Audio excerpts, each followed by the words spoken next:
നോമ്പ് തുറക്കുന്ന സമയത്തേക്കൊക്കെ ഒരുപാട് മസാലകളൊന്നും ഇല്ലാതെ പെട്ടെന്ന് ഉണ്ടാക്കിയെടുക്കാൻ പറ്റിയിട്ടുള്ള നല്ല അടിപൊളിയായ ഒരു സ്നാക്കിന്റെ റെസിപ്പിയാണ് കേട്ടോ ഇന്ന് ഷെയർ ചെയ്യുന്നത്. അപ്പോൾ അതിനായിട്ട് ഒരു പാൻ സ്റ്റൗവിൽ വെച്ച് കൊടുത്തിട്ട് അതിലേക്ക് 1 ടീസ്പൂൺ ഓയിൽ ഒഴിച്ചു കൊടുത്തിട്ടുണ്ട്. ഓയിൽ ഒന്ന് ചൂടായി വരുന്ന സമയത്ത് നമുക്ക് ഇതിലേക്ക് ഒരു സവാള ഇതുപോലെ പൊടിയായിട്ട് അരിഞ്ഞതൊന്ന് ചേർത്ത് കൊടുക്കാം. ഒരു ചെറിയ സവാള ആണ് കേട്ടോ എടുത്തിട്ടുള്ളത്.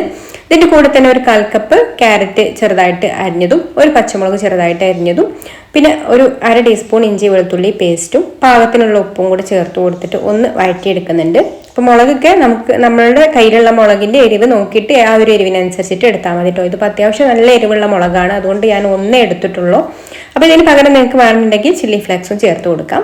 അപ്പോൾ ഇതുപോലെ ഒന്ന് വഴറ്റിയെടുത്തതിന് ശേഷം ഇനിയിപ്പോൾ ഇതിലേക്ക് ഫ്ലേവറിനായിട്ട് ഞാനിവിടെ ഒരു 1/4 ടീസ്പൂൺ ഒറിഗാനോ ആണ് ചേർത്ത് കൊടുക്കുന്നത്. അപ്പോൾ ഒറിഗാനോയുടെ ഫ്ലേവർ ഇഷ്ടമില്ലാത്തവർ ഗരം മസാല ചേർത്ത് കൊടുക്കാം. അപ്പോൾ അത് മാത്രമാണ് കേട്ടോ ഇതിൽ മസാലയായിട്ട് ചേർത്ത് കൊടുക്കുന്നത്. വേറെ നമ്മൾ ഇതിലേക്ക് ഒരു മസാലയും ചേർത്ത് കൊടുക്കുന്നില്ല.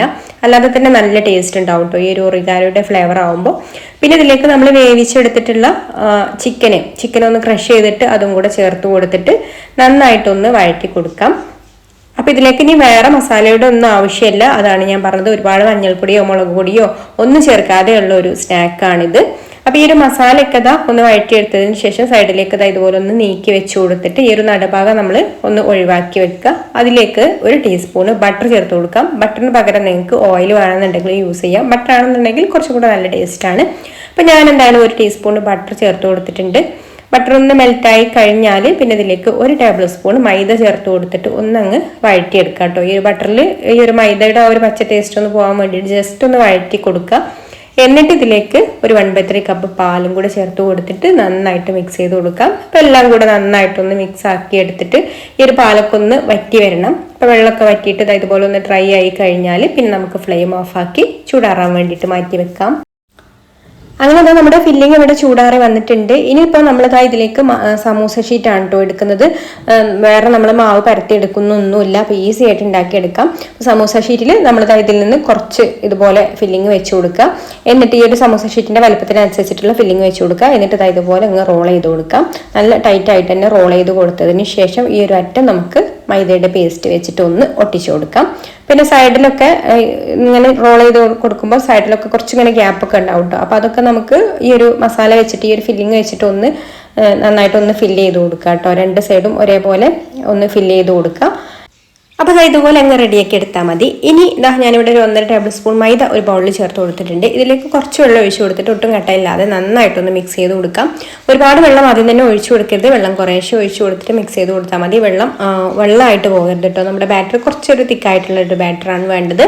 ഇനി നമ്മളിതാ റെഡിയാക്കി എടുത്തിട്ടുള്ള ഒരു റോളിൻ്റെ ഒരു സൈഡ് ആദ്യം ഇതിലൊന്ന് ഡിപ്പ് ചെയ്ത് കൊടുക്കാം. എന്നിട്ട് ആ ഒരു ഭാഗം പെട്ടെന്ന് തന്നെ നമ്മൾ സേമിയ വെച്ചിട്ടൊന്ന് കോട്ട് ചെയ്ത് കൊടുക്കുക. സേമിയയിൽ ഇതുപോലെ ഒന്ന് ഡിപ്പ് ചെയ്ത് കൊടുത്താൽ സേമിയ അതിലങ്ങോട്ട് പറ്റി പിടിച്ചോളൂ കേട്ടോ. എന്നിട്ട് മറ്റേ സൈഡും അതുപോലെ തന്നെ ഈ ഒരു ബാറ്ററിൽ ഡിപ്പ് ചെയ്യുക, സേമിയ വെച്ചിട്ട് കോട്ട് ചെയ്ത് കൊടുക്കുക. അപ്പോൾ ഇതുപോലെ നമുക്ക് ബാക്കിയുള്ളതും കൂടെ റെഡിയാക്കി എടുത്തതിന് ശേഷം നല്ല ചൂടായിട്ടുള്ള ഓയിലിലേക്ക് ഇട്ട് കൊടുത്തിട്ട് ഫ്രൈ ചെയ്തെടുക്കാം. നമ്മൾ സമൂസൊക്കെ ഫ്രൈ ചെയ്തെടുക്കുന്നത് പോലെ തന്നെ പെട്ടെന്ന് റെഡി ആവും കേട്ടോ. ഇതിൻ്റെ ഉൾഭാഗം ഒന്നും വേവാനൊന്നുമില്ല. അപ്പോൾ ഈ ഒരു പുറത്തുള്ള സമൂസ ഷീറ്റൊക്കെ ഒന്ന് ഫ്രൈ ആയി വന്നാൽ മതി. നല്ല ക്രിസ്പി ആയിട്ട് ഉള്ള ഒരു റോളായിട്ട് കിട്ടും നമുക്കിത്. അപ്പോൾ ഇനി ഒരു സൈഡ് റെഡി ആയിട്ട് വരുമ്പോൾ തിരിച്ചിട്ട് കൊടുക്കുക. അപ്പോൾ ഞാനിതാ ഈ ഒരു തിരിച്ചിട്ട് കൊടുക്കാൻ ഉപയോഗിക്കുന്ന ഈ ഒരു ടീസർ ഉണ്ടല്ലോ, ഇത് വുഡൻ്റെ ടീസറാണ്. അപ്പോൾ നിങ്ങൾക്ക് ഇതുപോലുള്ളത് ആവശ്യമുണ്ടെന്നുണ്ടെങ്കിൽ സ്ക്രീനിൽ കാണുന്ന വാട്സപ്പ് നമ്പറിൽ ഒന്ന് മെസ്സേജ് ചെയ്താൽ മതി. നല്ല നീളം ഉണ്ടായതുകൊണ്ട് നമുക്കിത് ഫ്രൈ ചെയ്തെടുക്കുമ്പോഴൊക്കെ ഒരുപാട് യൂസ്ഫുൾ ആവുന്ന ഒരു പ്രൊഡക്റ്റാണ് കേട്ടോ ഇത്. അപ്പോൾ ലിമിറ്റഡ് സ്റ്റോക്കേ ഉള്ളൂ, വേണ്ടവർ പെട്ടെന്ന് തന്നെ മെസ്സേജ് ചെയ്തോളൂ. അപ്പോൾ നമ്മുടെ സ്നാക്സ് ഒക്കെ ഇതുപോലൊരു കളറായിട്ട് കഴിഞ്ഞാൽ നമുക്കിത് എടുക്കാം. അപ്പോൾ ഇത്രയേ ഉള്ളൂ, നമ്മുടെ അടിപൊളിയായിട്ടുള്ള സ്നാക്ക് റെഡി ആയിട്ടുണ്ട്. നല്ല ക്രിസ്പി ആയിട്ടുള്ള ഒരു സ്നാക്കാണ് കേട്ടോ. ഇഫ്താറിൻ്റെ സമയത്തൊന്നും ഒരുപാട് മസാലകളൊന്നും ഇല്ലാത്തൊരു സ്നാക്കാണ്. നല്ല ടേസ്റ്റുമാണ് കഴിക്കാൻ. ഇഷ്ടമായിട്ടുണ്ടെങ്കിൽ ലൈക്ക് ചെയ്യാനും ഷെയർ ചെയ്യാനും ചാനൽ സബ്സ്ക്രൈബ് ചെയ്യാനും ഫേസ്ബുക്കിലാണ് കാണുന്നതെന്നുണ്ടെങ്കിൽ പേജ് ഒന്ന് ഫോളോ ചെയ്യാനും കൂടി മറക്കല്ലേ. അപ്പം ഇനി മറ്റൊരു നല്ല റെസിപ്പിയുമായിട്ട് അടുത്ത വീഡിയോയിൽ കാണാം. താങ്ക്